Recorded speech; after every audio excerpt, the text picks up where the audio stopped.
నిర్మలా సీతారామన్ నిన్న మాట్లాడినప్పుడు వారిని అభినందిస్తున్నా. తెలుగు కొటేషన్తో స్టార్ట్ చేశారు.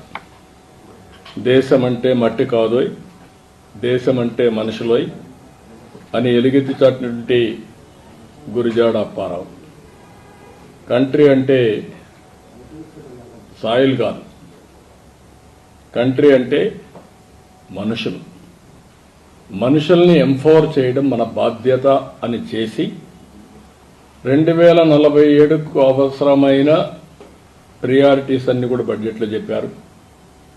మన రాష్ట్రానికి వస్తే 7 నెలల నుంచి చాలా వరకు పనులన్నీ పెండింగ్ ఉన్న ఇష్యూస్ అన్నీ అయినాయి. దానికి నిధులు కూడా పెట్టారు. అమరావతి కావచ్చు, పోలవరం కావచ్చు, విశాఖపట్నం స్టీల్ ప్లాంట్ కానీ, రైల్వే జోన్ కానీ, ఇండస్ట్రియల్ పార్క్స్ కానీ, అదే మరి ఇంకా ఒక మాటలో చెప్పాలంటే వెంటిలేటర్ పైన ఉన్న రాష్ట్రానికి ఆక్సిజన్ ఇచ్చారు. ఇప్పుడు నిలదొక్కుంటున్నాం.